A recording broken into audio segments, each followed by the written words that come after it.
Hi, here we are for October transaction review and calculator practice. This is our mastermind session. A couple of things we're going to do right away. Of course, the standard disclaimer that this is for educational purposes only. This is just my opinion and things that I like to talk about and share, ideas that are powerful for solving problems. And so right at the beginning, as per usual, I just want to go over just a quick little deal that'll help us get some calculator practice. This one is, and many of the people on this call already have heard about this, but it's a duplex that I closed on just last month. And I was trying to find some of these non-owner occupied people who own rental property and see if they want to sell. So I had done a mailing campaign. And this guy called me. He's owned this duplex since like the 80s or something. And he just got tired of it. And one side has been vacant for 3 years. That's how much he didn't care about it, just sitting there not making him money.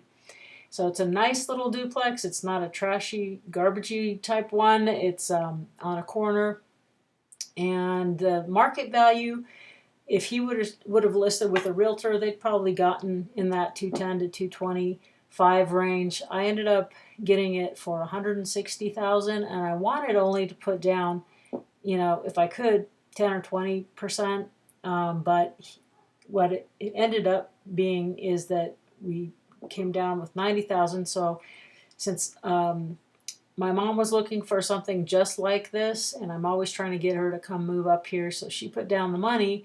So I'm just going to go over this quick little deal, and it was $160,000, and then just divided by, let's say the conservative market value was 210.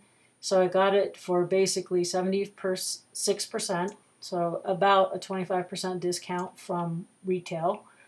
And then 90,000 down, so 160 minus $90,000, 70,000. So that goes in here to PV, present value, or loan amount is how you can think of it. I asked him, what he was going to do with the money if he got all cash, and he said, "Oh, I don't know, I'll just put it in the bank." And I go, "Well, what are your other investments doing?" And he says, "Well, my best ones are at 4%. So I said, "Well, what if I can give you 4%? Wouldn't this be, better than your average investment that you're holding in your portfolio?" And he said, "Yeah, that would be great." So he made it 4%. And in this case, and that's what I put here in interest yield, I'm going to recall, this is a nice little recall button, because I want this 70,000 back here, and I'm going to put it as a negative number and stick it over here in future value, because he just made it an interest-only loan. I thought he would want it fully amortized, but he said, "No, I'll give it to you interest only, so you have a lot of flexibility with your cash flow, but I want to be paid off at the end of 10 years. I was trying to get him to go 20 to 30 years, but he didn't like that idea. He somehow, even though he'll die with his other investments still hanging out there, he wanted this one resolved before he thought he would die. So anyway, all things considered, this is still a great deal for me. And then, so in this case, 120 months, so 12 years times 10 years times 12 months is 120. And I'm going to solve for the payment. So the payment's 233, and if I just make the minimum interest payment in 10 years, I'll still owe him the principal balance of 70,000. So, and of course, just because it's interest only doesn't really matter. This number doesn't even really matter. In fact, it's super easy. 70,000. You don't even need a financial calculator. 0.04. That's the interest for the year divided by 12. That's the interest for the month. So anyway, just different ways to come up with a number. But let me get this number back in here just so I have the loan. And let's go to the next slide. Okay, so the unit, this little one on the corner, is a 2-in-1. It's renting for $600 to a super old guy. He's like 92 and goes to dialysis 3 times a week. And he's on a fixed income. He simply can't afford more than that, and I just am going to leave him there at that. I don't want to stress him out. At this point in his life, I could probably get 650 or 700 out of that, maybe even more when he's out of there. This other unit, while it looks small on this picture, it is a 2 and 2 and almost 1,000. I think a little over 1,000 square feet, 1,100. I don't know. It's a nice size unit, and no one's been in there for 3 years, but he's kept it maintained. So the carpet was great, need to be cleaned. The paint was great, not even need to be cleaned. It's a little bit outdated in the 70s, but I can live with that.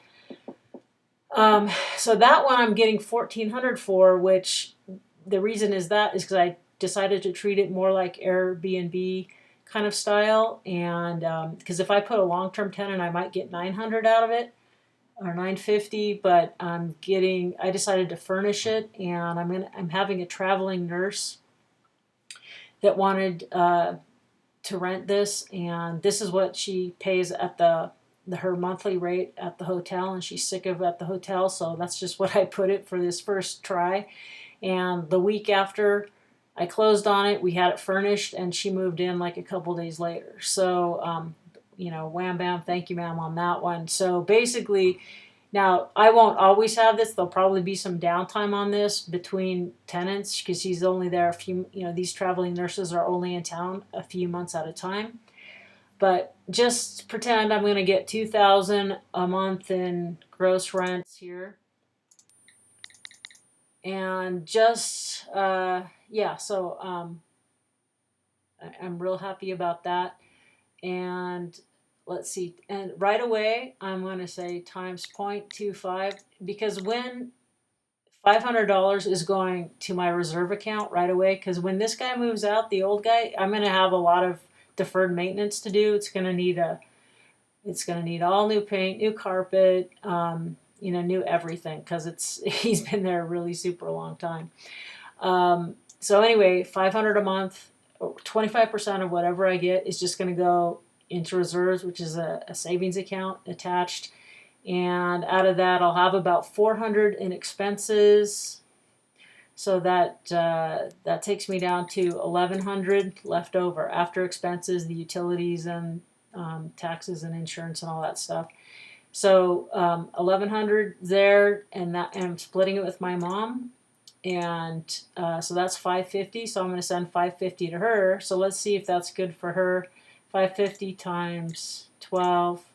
She's going to get $6,600 a month divided by the $90,000 she put in as the down payment. She's going to get a 7% cash on cash return, which is better than she's getting. I think her best, I don't know, money market account might be 2% or something like that. So she's getting that. Plus, if she ever decides to come up and live here in my area, she can. I'll leave the unit open for her. And then out of my half, the $550, right, which would be my half. I've got debt service out of my half, right, because she already put in her money.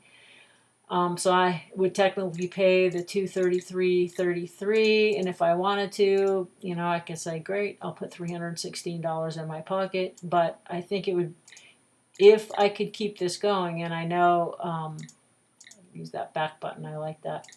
But if I were to pay, let's just see what happens if I pay $550 towards debt service. So I'm not going to really take any money out, but over the next 10 years, I'm going to build a lot of equity here. And while still taking care of my mom, her needs, and also, a place to live in this area if she wants to in the summer. So then I wonder if I do pay $550 a month, what will my balloon payment be at the end of 10 years? So it's only going to be $23,000, which is really nice, right? That would be pretty easy to pay off at that point. Or he's probably going to be happy and just extend it. He'll decide that this is a really safe investment. So that's just taking a few minutes to practice on a real life deal that I did. Is there any questions, comments? Hi, who's here? I feel lonely. Hi, I don't hear voices. hi, Yoka. Hi, I'm here, Kiyoka. Hi. and I have a question. How did you arrive at the 23,000 for the balloon payment? Oh, okay, great question. So what I did is, as I put the note in here, right? So I know the